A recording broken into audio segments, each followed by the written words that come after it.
The darkness in this house is alive, and you can feel it watching you as you make your way through the halls, waiting for you to make a move, waiting for you to break the rules. Because if you do, it will strike when you least expect it. Hi, welcome to The Seventh Door, a horror series that follows a young man named Sadeem, who finds himself in a house full of secrets after inheriting it from his recently deceased grandfather. After uncovering a hidden passage behind a bookcase in the main hall, he discovers a door concealed from sight. And with it, 7 locked brass doorknobs, and each one inscribed with a strange circular symbol. His grandfather kept a journal which documented the house's secrets, its history, and the rituals needed to keep the evil contained. With each passing day, one of the locks mysteriously disappears, leaving Sadeem to wonder how long it will be until all 7 are gone and whatever is trapped inside is set free. Can you feel the suspense building? Well, if you can, then show your support, if you dare. Welcome back to another episode of The Seventh Door. Last time we saw Sadeem decide to take matters into his own hands by destroying the second seal, breaking the second lock on the door in order to stop whatever force was opening the doors from doing so on its own.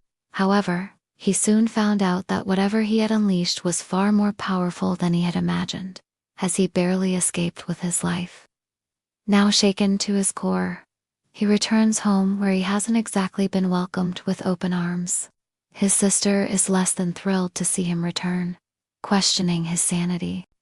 But the truth is, Sadeem is no closer to figuring out what is going on or how to fix it. So let's continue the story now and find out what happens next in The Whispering Flame. Episode 2 of The Seventh Door. Scene 1. The second lock. Sadeem hadn't slept in 2 nights. The sound of metal hitting wood had become a terrifying lullaby. Clack, the old house groaned under the weight of the storm outside, mimicking the turmoil in his stomach. When he finally dared to approach the 7th door again, 2 of the 7 brass locks were missing. Gone, just like the first. No sign of breakage. No evidence of tampering. Just gone. The house was silent as he stared at the door, the strange circular sigil glowing faintly in the candlelight. He remembered the line from his grandfather's journal. They come when the 7th lock breaks. Sadeem didn't know who they were, but deep inside, he knew he didn't want to meet them. With his nerve of steel and a crowbar in hand, he tested the door to find it unlocked, but he didn't go through. What if his grandfather was right and whatever he unleashed was dangerous? Was it worth the risk to find out? Inside, he found an ornately carved mirror resting against the wall. It depicted 2 figures embracing, but their faces were obscured by the dim light filtering in from the side. What did it mean? How was it connected to everything else? Suddenly, the air grew frigid. He spun around, the polished silver in front of him now showing 2 figures. Not the same figures from the carving, but 2 new ones. Himself and his grandfather. They stood close, too close for comfort. Their smiles were wide, unsettlingly so, and their eyes glowed an unnatural red. Before he could react, they vanished. Heart hammering against his ribs, he fled back down the hall.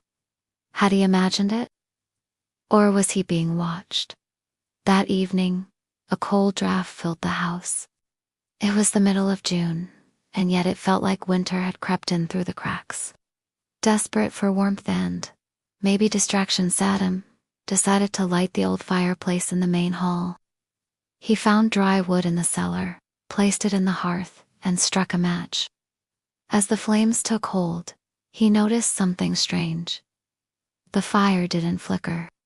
It stood perfectly still, motionless, silent, unnatural.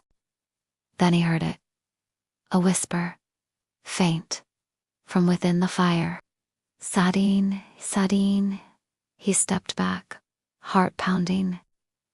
Was it the wind? A trick of the mind? But as he stared into the unmoving flame, he saw something impossible. Eyes, 2 glowing red orbs, staring back at him from deep inside the fire. And then the whisper again, clearer this time. You've opened the first. The flame remembers. Scene 3. The old letter panicked. Sadeem ran to the study. He rummaged through the drawers, through stacks of forgotten books, until he found something tucked inside an old envelope. A yellowed letter written in Arabic, in an elegant but shaky script. It was from his grandfather. To my grandson Sadeem, if you are reading this, then I have failed to contain it. The first door opened the moment I summoned her, the whispering flame. She showed me visions, made promises. I thought I could control it. I was wrong. The house is not cursed. It is a vessel. A prison. The doors are seals. Each time one opens, a part of their world leaks into ours. You must not speak to her again. She feeds on attention, on curiosity. She is the beginning of the end. Do not let the second door open. Burn this letter when you're done.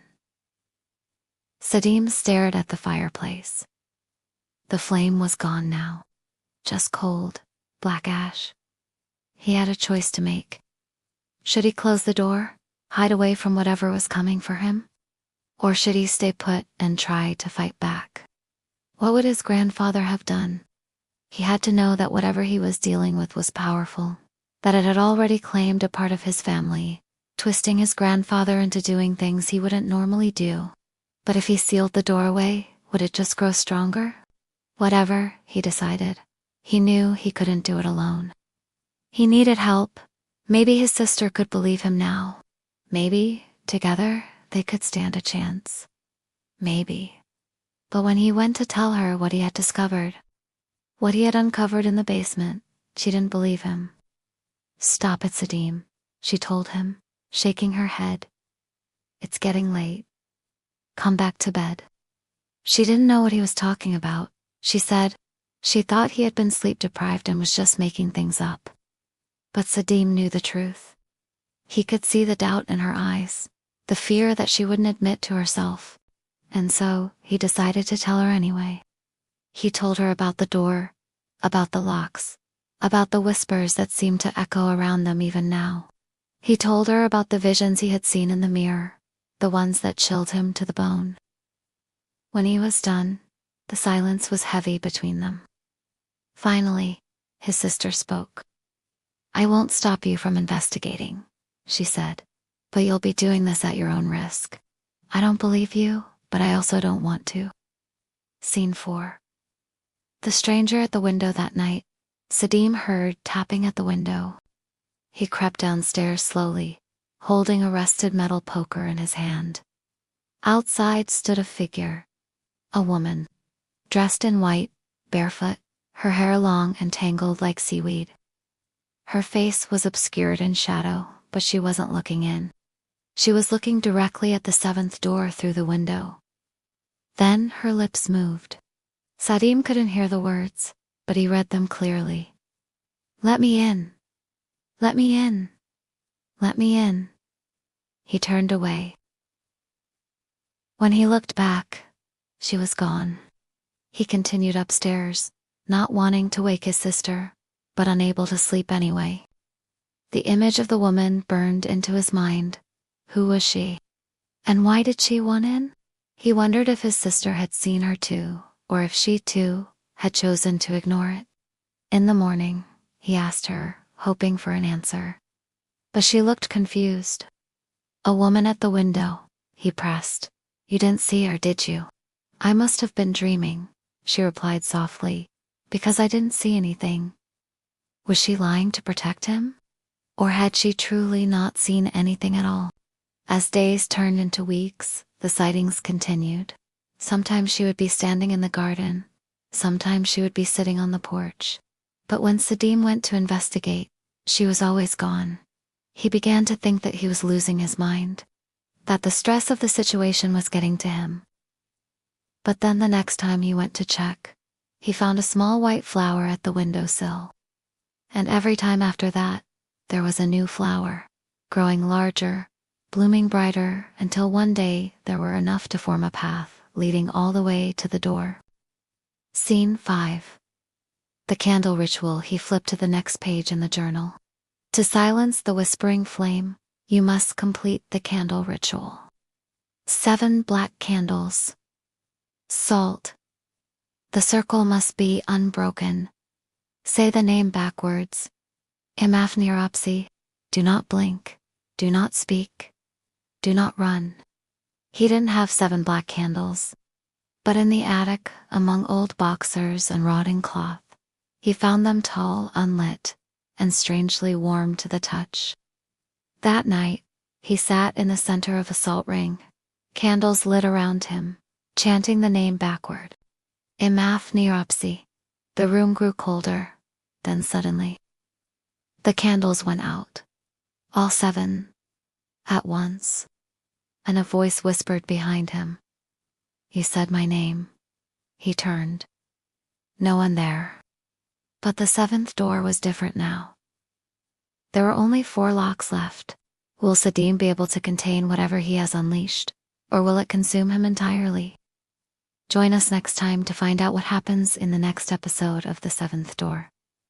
If you enjoyed this episode, please don't forget to support us. And while you wait for the next one, why not check out some of our other videos, which are just as scary. Until next time, remember, some doors are best left unopened.